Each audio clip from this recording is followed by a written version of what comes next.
Senator Trillanes, yung affidavit niyo po, sinumpaang salaysay, consisting of 11 pages. Di ho ba? Yes, Your Honor.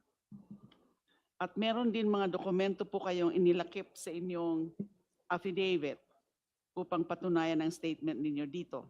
So meron po kayong mga annexes dito sa sinumpaang salaysay, Annex A to Annex Q. Tama po ba? Yes, Your Honor. Dala nyo rin po ba yung mga annexes na yon? Opo, Your Honor. Kasama po sa na-submit sa Committee Secretary, Your Honor. We note as well the manifestation of the Honorable Trillanes with respect to the submission of all the attachments. Senator Trillanes, ano po bang balak ninyo? Gusto niyo ho bang basahin ang affidavit niyo? Kung maaari po, para mas dire-diretso po, sana, Your Honor. Madam Chair, can we ask the former senator to read his 11-page affidavit for the committee and for the public? At kung pwede po, i-flash din yung kanyang affidavit sa screen para nasusundan po ng mga nanonood. We direct the committee secretary to flash the copy of the sinumpaang salaysay of former Senator Sonny Trillanes. We likewise direct our resource person to read his sinumpaang salaysay. You're recognized, Honorable Trillanes. Salamat po.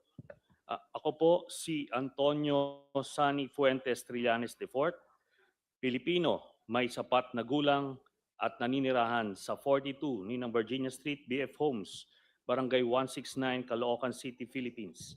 Matapos makapanumpa ng naayon sa batas ay buong layang nagsasalaysay na dati po akong naglingkod sa bayan bilang senador ng Republika matapos mahalal sa nasabing katungkulan noong Mayo 2007 habang ako po ay nakapiit at muling nahalal para sa ikalawang termino noong 2013. Ang pangunahing plataporma ko ay ang paglaban sa korupsyon at pagtaguyod ng reforma sa ating gobyerno. Natapos ko ang aking ikalawang termino noong Hunyo 2019. Sa pagtupad ng aking tungkulin bilang senador, maraming mga whistleblowers o mga informante ang lumapit sa akin. Ang ilan sa kanila ay nagbigay na mahalaga at kritikal na impormasyon tungkol sa iba't ibang isyung may kaugnayan sa pambansang interes na nagamit ko sa aking trabaho bilang mambabatas sa pag-imbestiga at sa pagpatuloy ng aking advokasya para labanan ang korupsyon at maitaguyod ang reforma sa gobyerno. Noong buwan ng Abril 2016, sa panahon ng aking ikalawang termino bilang senador, ang aking opisina ay nakatanggap ng tawag mula sa isang tao na nagsabi na siya ay may hawak ng mahalagang impormasyon hinggil umano sa mga lihim na bank accounts na nagpapakita ng mga natatago at nakaw na yaman ng nooy kandidato sa pagkapangulo na si Mayor Rodrigo Digong Duterte at ng kanyang pamilya na di umano ay hindi din niya diniklara sa kanyang Statements of Assets, Liabilities, and Net Worth or SALN. Matapos ang paunang usapan sa telepono upang makumpirma ang kahalagan ng impormasyong kanyang tinutukoy, sumang-ayon ako makipag-meeting sa nasabing tao. Ang aming meeting ay naganap noong ika-21 ng Abril 2016, bandang alas 8 ng gabi, sa opisina ng Samahang Magdalo sa Quezon City. Nagpakilala ang nasabing tao bilang si Ginoong Joseph de Mesa. Ayon sa kanya, dati siyang masugid na taga-suporta ni noong Mayor Rodrigo Duterte. Sinabi ni Ginoong de Mesa na nagpasya siyang bawiin ang kanyang suporta para kay Mayor Duterte nang makakita siya ng mga dokumentong nagpapakita na si Rodrigo Duterte kasama ang kanyang anak na si Sara Duterte ay nagmamay-ari ng mga bank accounts kung saan bilyong-bilyong piso ang naideposito o dumaloy sa loob ng ilang taon. Sinabi ni Ginoong de Mesa na nakuha niya ang mga dokumentong ito mula sa isang malapit na kamag-anak niya na nagtatrabaho sa isang ahensyang may kinalaman sa investigasyon ng mga nakaw na yaman ng mga opisyal ng gobyerno. Sa aming pagpupulong, binigyan ako ni Ginoong De Mesa ng mga kopya ng mga dokumento na nagpapakita ng mga bank accounts sa pangalan ni na Rodrigo Duterte at Sara Duterte sa Bank of the Philippine Islands, BPI, Julia Vargas Branch, sa Pasig at sa EDSA Green Hills Branch, at sa Banco de Oro, Unibank, sa Lungsod, Mandaluyong, at sa iba pang mga bangko. Sa mga sumunod na araw, sinuri at pinag-aralan ko kasama ang aking mga abogado at staff ang mga impormasyong ibinigay ni Ginoong De Mesa at inihambing ito sa mga idiniklara sa kani-kanilang salin ni na Rodrigo Duterte at Sara Duterte para sa mga kaukulang panahon. Nang makumpirma ko na totoo ang hawak kong mga dokumento, nagpasya akong isapubliko ang nasabing impormasyon dahil naniniwala akong mahalagang malaman ng ating mga kababayan ang pagpapanggap na ginagawa ng pamilya Duterte na ang kanilang pamilya raw ay mahirap at namumuhay ng simple, gayong sa katotohanan si Rodrigo Duterte at ang kanyang pamilya ay may mga joint bank accounts na may bilyon-bilyon na dumaloy na pera. Humingi ako ng tulong sa mga accountants at finance specialists upang alamin at makwenta kung gaano karaming pera ang aktual na naideposito o dumaloy sa mga nasabing joint bank accounts ng mag-amang sina Rodrigo Duterte at Sara Duterte base sa mga dokumentong ibinigay sa akin. Sa aming pagsusuma, lumalabas na may kabuuang halaga na 2,407,272,103.75 pesos ang pumasok at dumaloy sa mga nasabing bank accounts mula noong 2003 hanggang 2016. Ang isang kopya ng summary ng mga deposito o mga inter-account transfers na idineposito at dumaloy sa mga nasabing accounts ni Rodrigo Duterte at Sara Duterte ay kalakip dito bilang Annex A. Bukod sa mga dokumentong may kaugnayan sa mga accounts ni Rodrigo Duterte, binigyan din ako ni Ginoong De Mesa ng mga dokumentong nagpapakita ng mga bank accounts at bank transactions ng mga anak, manugang at common law wife ni Duterte na sina Sara Duterte, Paulo Pulong Duterte, Sebastian Baste Duterte, Maneses Manscarpio, Shelito Hanilet Abansenya, kasama ang kanyang anak na si Veronica Kitty Duterte. Batay sa mga nabanggit na records, nalikom ko ang mahalagang impormasyon ng kabuuang mga transaksyon pumasok sa mga bank accounts ni Sara Duterte lamang, kabilang ang joint account kasama ang asawang si Manscarpio at mga joint accounts kasama ang miyembro ng kanyang pamilya ay nagkakahalaga ng 111,634,144.05 as of April 2016. Ang kopya ng summary ng mga pera o transaksyong pumasok at dumaloy sa mga bank accounts ni Sara Duterte ay kalakip dito at ginawang bahagi ng salaysay na ito bilang Annex B. Noong 2016, inamin mismo ni Rodrigo Duterte na una, na totoo na mayroon siyang bank account sa BPI Julia Vargas Branch sa Pasig at pangalawa na nabigo siyang ideklara ang nilalaman ng nasabing bank account sa kanyang salin. Ang pag-aming ito ni Rodrigo Duterte ay naganap matapos ko siyang hamunin ng lumagda ng waiver of secrecy of bank deposits. Sa panayam ni Rodrigo Duterte sa media, ipinagtapat niyang mayroong humigit kumulang 200 million pesos na deposits sa naturang bangko at inilihim niya sa kanyang salin. Sa particular, and I quote, a little less than 200 million. Hindi naman ganong kalaki kasi walang account na 200 million, a little less than 200 million, wala na, ginastos ko na, nag-happy-happy ako. A little less than a million. End of quote, sabi ni Duterte. Ang kopya ng video ng naturang panayam ni Rodrigo Duterte sa media na siyang inilathala ng Rappler sa kanilang official YouTube account noong ika-29 ng Abril 2016 ay na-download ko at nakasave sa USB at ginawang bahagi ng salaysay na ito bilang Annex C. Noong ika-5 ng Mayo 2016, nagsampa ako ng isang complaint affidavit laban kay Rodrigo Duterte sa Office of the Ombudsman batay sa mga nabanggit na ultimate and evidentiary facts. Ang kopya ng complaint affidavit na may petsang Mayo 5, 2016 ay kalakip dito at ginawang bahagi ng salaysay na ito bilang Annex D.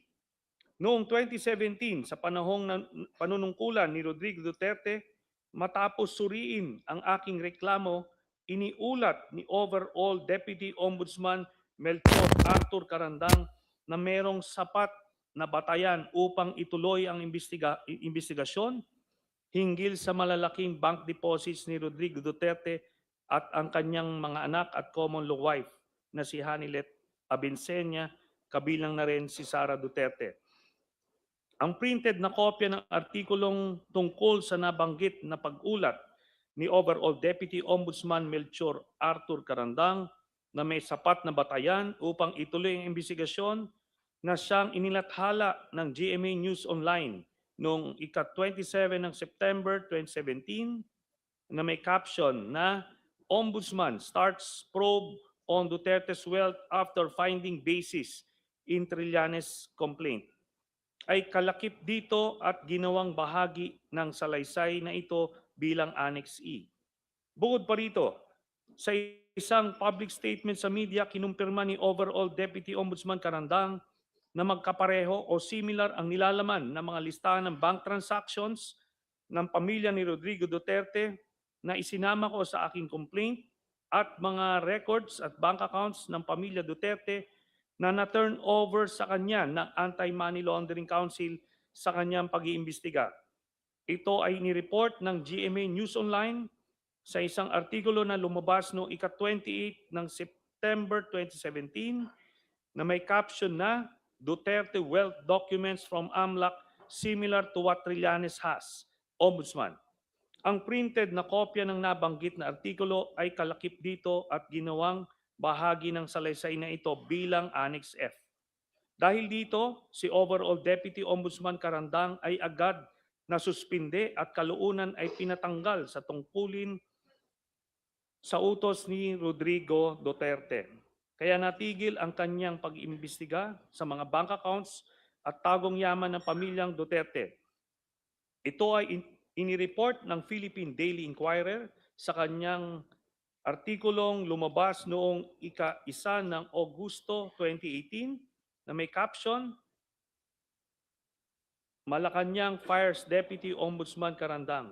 Ang kopya ng naturang report ay kalakip dito at ginawang bahagi ng salaysay bilang Annex G.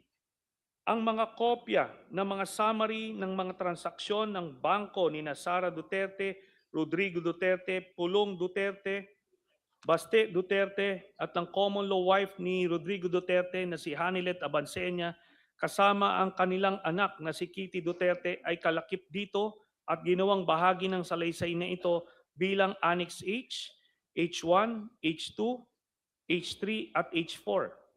Batay sa mga nabanggit na records, nalikom ko ang mga sumusunod na mahalagang impormasyon na nagpapakita na si Sara Duterte at ang mga miyembro ng kanyang pamilya, kabilang na ang kanyang ama na si Rodrigo Duterte, ang common law wife ni Rodrigo Duterte na si Hanilet Abinsenya, kasama pa ang kanilang anak na si Kitty Duterte, ang mga kapatid niya na si Pulong Duterte at Baste Duterte ay tumanggap ng pera o nag-encash ng daang-daang milyong halaga na mga cashier's checks o personal checks mula sa isang kilalang drug lord na si Sammy Uy, na kilala rin bilang Samuel Uy, gaya ng mga sumusunod.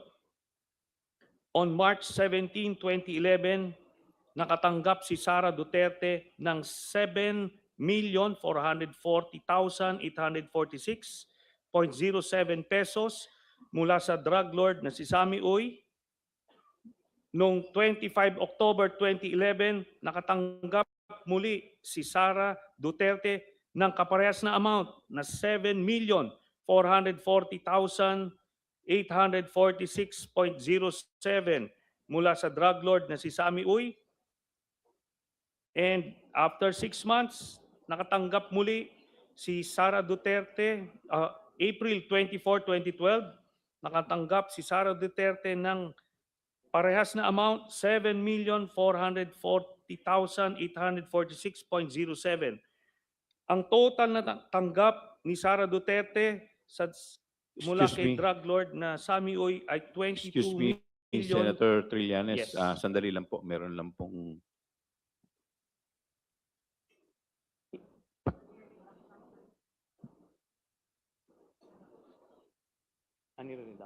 please continue po. Okay. Ang total po na natanggap ni Sara Duterte mula dun sa drug lord ni si Sammy Uy ay 22,322,538.21 habang mayor siya ng Davao City. Mr. Chair, very good po. We were just about to request po na i-flash sana sa Congressman screen. Sir We were Daniel. just about to request po sana to flash sa screen yung matrix, pero ito, naka-flash na po. Thank you. Thank you. Please proceed, Senator Trillanes. Si Rodrigo Duterte naman nakatanggap din ng 7,440,846.07 kaparehas nung kay Sara Duterte mula kay Sammy Uy noong 22 October 2012, nung 04 April 2013 muling nakatanggap ng pera si Rodrigo Roa Duterte ng 7,440,846.07 mula kay Sammy Uy. Ang total na tanggap na Rodrigo Duterte ay 15,656,692.14. Ito po ay mga manager's checks mula kay Sammy Uy. Kay Sebastian Duterte naman, noong 09 March 2011, nakatanggap si Baste Duterte ng 10,316,591.18 pesos mula kay Sammy Uy. Again, noong 25 October 2011, nakatanggap si Baste Duterte mula kay Sammy Uy ng 10,316,592.68. Noong 23 April 2012, nakatanggap si Baste Duterte mula kay Sammy Uy ng parehas na amount, 10,316,592.68 pesos. On 22 October 2012, nakatanggap muli si Baste Duterte mula kay Sammy Uy ng 10,316,591.18 pesos. Noong 10 April 2013, nakatanggap si Baste Duterte mula kay Sammy Uy ng 10,316,591.18 pesos. So ang total na natanggap ni Baste Duterte mula sa drug lord na si Sammy Uy ay 51,582,958.80 pesos, all in manager's checks. Kay Pulong Duterte naman, 14 March 2011, nakatanggap si Pulong Duterte mula kay Sammy Uy ng 9,703,609.39 pesos. On 25 October 2011, nakatanggap si Pulong Duterte mula kay Sammy Uy ng 9,703,609.39 pesos. On 24 April 2012, nakatanggap si Pulong Duterte mula kay Sammy Uy ng 9,703,609.39 pesos. On 22 October 2012, nakatanggap si Pulong Duterte mula kay Sammy Uy ng 9,703,609.39 pesos, all in manager's checks.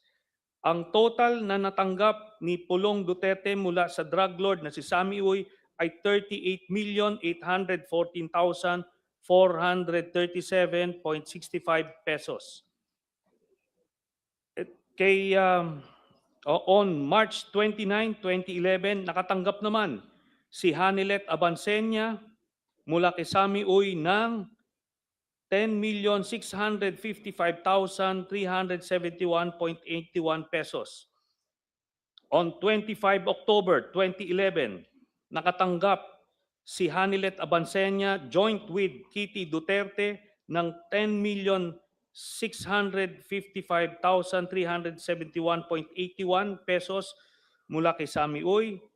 On 23 April 2012, nakatanggap muli si Hanilet Abansenya joint with Kitty Duterte mula kay Sammy Uy ng 10,655,373.31 pesos. On October 22, 2012, nakatanggap si Hanilet Abansenya joint with Kitty Duterte mula kay Sammy Uy ng 10,655,373.81 pesos. On 10 April 2013, nakatanggap si Hanilet Abansenya joint with Kitty Duterte mula kay Sammy Uy ng 10,655,373.81 pesos in manager's checks. Ang total na natanggap ni Hanilet Abansenya joint with Kitty Duterte mula sa drug lord na si Sammy Uy ay 53,276,860.55 pesos. Ang grand total na nakuha ng Duterte family mula sa isang drug lord na si Sammy Uy ay 181,653,487.36. Ang kopya ng summary ng mga transaksyon sa bangko na nagpapakita ng mga payout ng kilalang drug lord na si Sammy Uy, kina Sara Duterte at sa mga malalapit na miyembro ng kanyang pamilya ay kalakip dito at ginawang bahagi ng salaysay na ito bilang Annex I. Si Sammy Uy ay isang kilalang political contributor ni Rodrigo Duterte at kilalang kasama o kasosyo ni Michael Yang, ang dating economic advisor ni Rodrigo Duterte na siya namang iniuugnay sa mga kontrobersyang Farmally at Pogo, gayon din sa bilyong-bilyong halaga ng mga iligal na droga na nakumpiska sa isang bodega sa Pogo Compound sa Porac, Pampanga. Ang kopya ng artikulo na sinaliksik at sinulat ni Carol Ilagan at Malu Mangahas ng Philippine Center for Investigative Journalism na may pamagat na 334 million from only 13 donors funded Duterte presidency ay nailathala noong ika-5 ng Disyembre 2016, kung saan naisiwalat na si Sammy Uy ay kasama sa eksklusibong grupo ng political contributors ni Rodrigo Duterte ay kalakip dito at ginawang bahagi ng salaysay na ito bilang Annex J.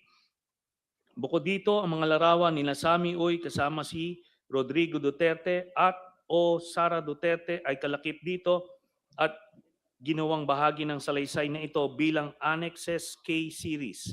Sina Michael Yang at Sammy Uy ay parehang hayagang pinangalanan ni SPO4 Arturo Las Cañas na sangkot sa operasyon ng mga laboratorio ng Shabu sa lungsod ng Davao. Ang isang kopya ng video ng panayan ni SPO4 Arturo Las Cañas sa journalist na si Christian Esguerra sa programa sa YouTube ng huli na Facts First, kung saan isinalaysay ni Las Cañas ang pagkakasangkot ni Sammy Uy sa Davao Death Squad at sa operasyon ng mga laboratorio ng Shabu sa Davao City na siyang na-download at nakasave sa USB ay kalakip dito at ginawang bahagi ng salaysay na ito bilang Annex L.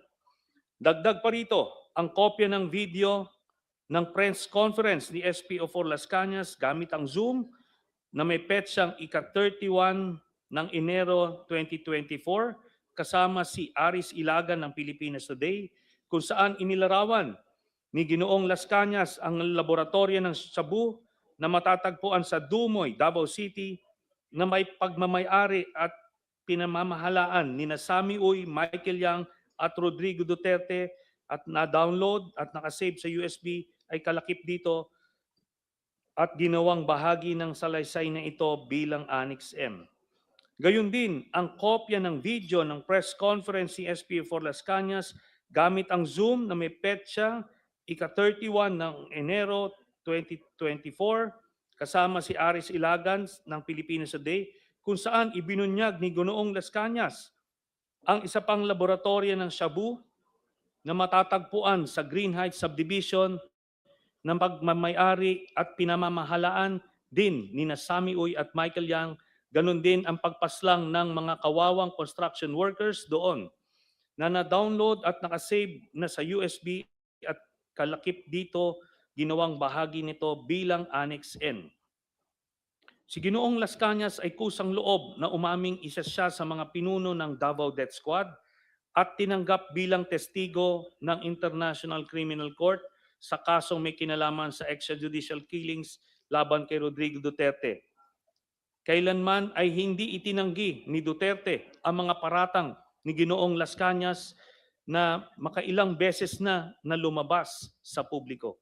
Sa kanyang 186 pahinang affidavit, ididetalye ni Ginoong Las Cañas ang papel ni Sami Uy sa Davao Death Squad at sa operasyon ng mga laboratorio ng Cebu sa lungsod ng Davao gaya ng mga sumusunod. Pahina 77. The several circumstantial events that raise my doubts and suspicions on Mayor Rodrigo Duterte's sincerity and honesty on his illegal drugs campaign because Michael Yang, sponsor and patron in Davao City, was Mr. Sami Uy, also a bosom friend of Davao City Mayor Rodrigo Roa Duterte. Pahina 112, it was Sami Uy who ordered Ben Laud to start the slaughter of the alleged suspects one by one, allegedly to extract confession. However, until the last one, no one among them confessed. According to Ben Laud, it was Mayor Duterte who ordered him and cleared the killing of the alleged suspected robbers through Bongo. Sa pahina 117, Sani Benaventura in a teasing manner described to me that Sami Uy is a gambling and shabu mafia in Davao City. Sa pahina 182, I say and declare and truthfully that the person of Mayor Rodrigo Duterte and his son Paulo Pulong Duterte are directly involved in the illegal drug trade in Davao City. Mayor Rodrigo Roa Duterte in partnership with Michael Yang and Sami Uy, and Pulong Duterte in partnership with Charlie Tan. Mayor Rodrigo Roa Duterte also had police enablers in Bato de la Rosa and Wilkins Villanueva in the illegal drug trade. Sami Uy has an import-export business in Davao City. He also owns a cockpit arena in Matina, Davao City. Sami Uy is Mr. Michael Yang's patron friend in Davao City. I know it also through Michael Yang's custom broker, Mr. Randy Usman, my friend and associate in smuggling activities in the port of Davao in year 2012. Also in the massacre of subdivision construction workers I discussed above, Sami Uy was a participant in the said murders in the Laud Quarry. The DDS group on orders of Mayor Rodrigo Duterte, quote-unquote, erased the workers because they informed the police about the existence of a shabu lab in Green Heights Subdivision, which was owned by Michael Yang. Mayor Rodrigo Roa Duterte, Sami Uy, and Michael Yang are friends and close to each other. I saw them personally together in hotels in Davao City and in several occasions. Ang kopya ng 186 pahinang affidavit ni dating SPO4 Arturo Las Cañas, kabilang ang 3 pahina ng mga annex na nakalakip doon, ang video ni SPO4 Las Cañas habang isinasalaysay ang nilalaman ng kanyang affidavit, at ang video ni Las Cañas habang nilalagdaan ang kanyang affidavit at pinapatunayan ang katotohanan nito na siyang mga kopyang isinumite rin sa ICC bilang ebidensyang testimonyal para sa prosecution ay kalakip nito at ginawang bahagi ng salaysay na ito bilang Annexes O, O-1 at O-2.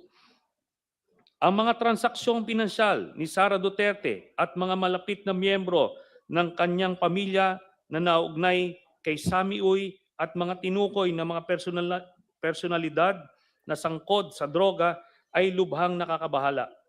Hindi lamang ito ay malinaw na paglabag sa konstitusyon at sa iba't ibang batas ng bansa, kundi malinaw din na naglalagay sa malalim na pagdududa sa kanyang personal na integridad at kakayahan o moral capacity upang patuloy na magsilbi bilang pangalawang Pangulo ng Republika.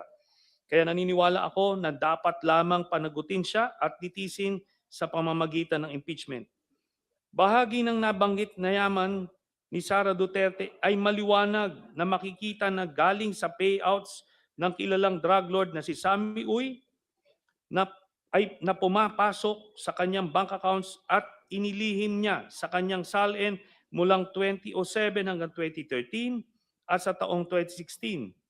Ang pagkabigo ni Sara Duterte na ideklara ang kanyang kabuang yaman ay sinaliksik at inireport nila Florin Simon at malumangahas ng Philippine Center for Investigative Journalism, PCIJ, sa kanilang ulat na may pamagat Duterte, Sara, Paulo, Mark Big Spikes in Wealth, Cash while in public office, na nailathala noong ika-4 ng Abril 2019 na siyang kalakip dito at ginawang bahagi ng salaysay na ito bilang Annex P.